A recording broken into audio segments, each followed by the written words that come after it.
shot there, gave him the damage to follow up with another tag shot. And with that rare tactical shotgun, it does a lot of damage if you're able to hit all the pellets, and that's exactly what he did. Now, on his way, he got the Pepper placement threshold, just came through as well. Now he's moving in. He's got a very great loadout to secure himself a very good placement here, and we know Anas is very, very capable, like you talked about, and he's already stalking another player. He's looking to take down AX Controller.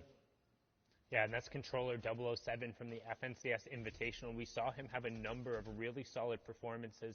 Still need 3 players to go down from that Storm Surge threshold, but Anas just trying to kind of follow in this rotation path, get as close to center of zone. So if you're kind of new to watching competitive Fortnite, joining for the first time, guys, Party Royale or Twitch or YouTube or Twitter or WatchFortnite.com, what do you care about as you're watching this game as Anas will take it down, or what are you looking for? Mongrel and Thomas HD also picking up eliminations to put us below the Storm Surge threshold. The first thing is whether or not people are picking up eliminations. You can see that to the right of the player's name that's right next to kind of the little mark there. And that will represent 1 point every single time as they go through. Additionally, you're worried about them picking up placement points. In this format, the first one occurs after 25 players have gone down, then the next one occurs after 50 players have gone down, then it's every 10 and 5 players. So when somebody ends up falling in 41st or 31st or 26th, that's a huge changeover. But now, during the middle part of the game, as everyone's rotating through, what they're looking to do is establish space for themselves, make sure they're safe, and then find tags so they're not threatened by that Storm Surge that we were talking about ahead of time. As now we hop on board here with MCSX Squeezy, who has placed top 25 in 78% of his games this FNCS, best in the EU, and that's something to contrast with the fact that he also plays really aggressive in the early and the mid game. If he gets caught out and he's able to convert, he's had some of the highest elimination totals throughout the entirety of the FNCS, Clyde. And I was going to say, I'm surprised he's not going into this player's box that's literally just fishing in front of him. Someone else tried it, and he's waiting. You can tell he wants to get into this box. As soon as he sees that player start to make moves into the other box, or maybe he finds out exactly where they are, he wants to go in. But he's got Letwick right above him, so you can tell he's being a little bit more cautious this time around. In the heat and the qualifiers, he knew he had a little bit of leeway after that great performance that he had. He was able to play a little bit more aggressive and still get top 25, which is insanely impressive. Hey, and Britain, emoji happy tears, emoji happy tears, emoji happy tears, emoji happy tears. Thomas HD's inventory. He's already got the elimination because of it. He's also already near the next zone. He doesn't have to rotate very far, which is really good for him because he only has 94 materials. He only has 94 materials, and he's right by the priority on high zone. This is the 4th zone, which means it's the last safe zone that's completely inside the current safe zone. After that, the 5th one will be the half in, half out, which kind of signals the transition into the end game as Thomas helps end Sebi's game there. He's going to be sent back and have to queue up after that, and Thomas hits him with a favorite emote. Hey, if you got that emote and you're in Party Royale, mimic it right now. Let Thomas know you're with him and sending him the aid because he has a really good shot to ride this game out with where he's positioned, because after the 4th zone, you don't want to head super central. So all of a sudden, if that half in, half out zone pulls to the south and is on this high ground, and he has all the shockwave launcher plus a launch pad plus the mythic charge shotgun, it's going to be really difficult to force him out of a priority position. He's going to be somebody to watch. Oh hey Bree, emoji happy tears, emoji happy tears. And he's already doing that just with his AR. He infected Sebi. He's going to take down passive. And this is very, very good for him because he doesn't have to go too aggressive to get these eliminations. They're kind of being handed to him here as he's just taking a grasp of his surroundings, looking at every possible angle and getting eliminations. And speaking of that, Mr. Savage going to pick up an elimination there onto for Strokey. Yeah, and you can see that action kind of being driven as players are forced to rotate in and start to get priority position, because it's not only just about being safe here, it's about establishing yourself for the next rotation, because that half in, half out emoji thumbs up with medium dark skin tone. Right now, Reason is 5 below the damage threshold, so once this zone clears, he'll start ticking. You want to keep an eye on the top left and then the bottom right-hand corner. That number will need to drop down to 50 players before Storm Surge turns off. And if anybody we're watching is below the threshold, they'll start taking that 25 damage every 10 seconds. And Reason just able to get himself above it with a nice tag there, and he's starting to get aggressive. We talk about the utility of the crash pads. We saw it in the package beforehand, and Ballin Child talked about how good he can be aggressive on the low ground, and he gets Heatsy there, which is a huge elimination as well, because he pulled that half-in, half-out zone we talked about. Everyone who banked on it being up on the high ground saying, hey, if it pulls up here, I can win the game. Well, they were wrong. It pulled away from them, and they'll be the ones who have to rotate as we hit top 50, meaning Storm Surge turns off, second round of placement points goes through, and everyone is going to be rotating now. And you saw Savage just waiting with that edit open. He was looking for any possible angle to pick up an elimination.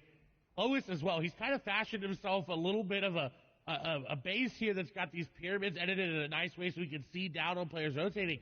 And this is where you want to be. If you do pull half in, half out, you want to be looking for players. You don't want to be exposed because obviously that you could get sniped like Flois might do here. Some people, Mongrel picks up an elimination as well, so he's still here in this game and still fighting as well. As Flois is trying to snipe somebody out of the sky and was not able to hit it, but a valiant effort. Valiant effort, but just a little wide. Might have given him a haircut, but not going to connect.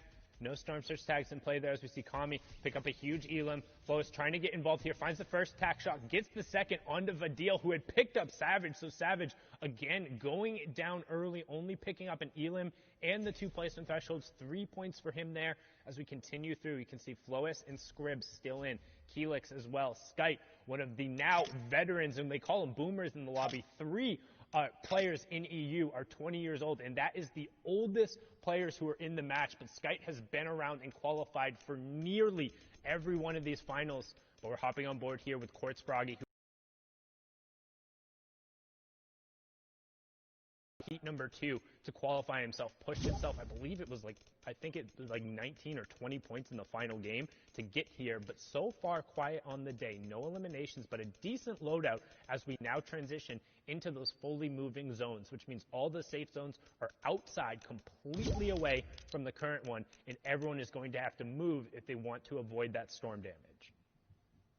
And luckily for him, it seems like it's pulling towards him, so he doesn't have to invest those crash pads right away.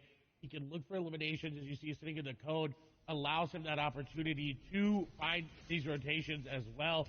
You see just bouncing away through the crash pads, doesn't have to worry about it. Squeeze is going to fall there in the feed. That's an important one to note there because we talked about it, we hyped him up, falling down before that 40th placement threshold as well. He's not going to end on a lot of points. The question is, how many points can Froggy end up on? How many points can the rest of the lobby end up on as this game continues to go on? We see Kiriachi, we see Mongrel, we see Letwick there in your screen as well. And Froggy looks to have taken high ground with that. The shots go through. He's going to get that player down to low HP. It's Cammy going down. What a huge pickup there by Froggy, but he's not done yet. There's another player on the other side. So he does disengage, so he does have mats to build around with and to just drop down layers if he wants to. But he's content on focusing around high ground. Yeah, and Benji and Hen also picking up a pair of Elims there in the feed as we close in on the next placement threshold. It'll be top 30, and then every 5 players going down. Storm Surge will also turn off his top 30, and we're closing in on it. There it is. Scouts picking up a pair to make sure he gets there. That's Adian and Diablo, who we saw yesterday going down. Thomas also goes down, and then Become Legends Rifle picks up Benji Fishy. Deceptos ends up getting Skite as well going down there. Lexi picking up Styler, but we're still on board here with Quartz Froggy, and we Hey saw guys, how subscribe. much he can do on the mid-ground tarp here, and he's continuing to run through with that charge shotgun, picks up Scouts through another placement threshold. So this is what happens as we start getting in the moving circles. All the action for us, so keep an eye. Flois all the way up on the high ground. Kiko has priority on the low ground, and then everyone else is the tarp in between. But Hen and Reason are still up on the mid-tarp. I think Flois was able to pick up that shockwave launcher from what it looked like. He may have used the crash pad to take it, but Mongrel, I believe, going to fall there on the backside. Rezon still in this game, getting eliminations. Hid, thing on 4. Crash pad will come out here for Hid. He does have a lot of materials left. Carrot picking up 3 eliminations there on the backside. As shots come through on the Hid, he is going to be able to block it off, and the capitalization there on the Snazy will be good as he realized already losing HP. Kensel going to take down a player there as well. Anas going to fall. Flois does have what it seems like a crash pad to maintain high ground, but Bad Sniper coming up. Deceptos coming up as well. Everybody is coming up for high ground. Rezon just trying to make it through.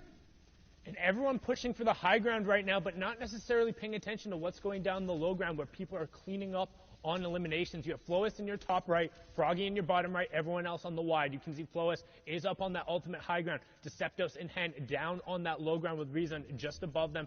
Froggy waiting for his opportunity, but keep an eye on the number of builds because we're getting down to the final one. Flois going to pick up an elimination there, and he's doing a really good job at just maintaining that high ground control as we're closing in on our top 5. One more player will go down, and then it's all about getting to the top 3. Boom, we have it. Letwick, Bad Sniper, Froggy, Hen, and Flois, top 5 in game number 1. And Flois looking to close out 4 eliminations, but Froggy down below, you cannot count him out yet. He is right there. If he takes down Flois from below, that'll be so huge for him because he will get that shockwave launcher, get that mat refresh. Letwick's very, very low, more than likely going to be edited down. The shots come through, but no, Flois going to be one to take him down. Froggy gets down hit. In the meantime, 1v1, Froggy versus Flois, the shockwave launcher up above. Froggy trying to dodge him. Flois sending him down. He's trying to, but he's running out of mats. 15 builds remaining, and Froggy does not look like he's stopping anytime soon. Going out in the zone, taking some damage, going to shockwave himself down. Little Micho classic. The shotgun does come through. The shockwave is going to send him flying. Shots come through. Flois is going to get the beam, and he takes down Froggy for the victory royale.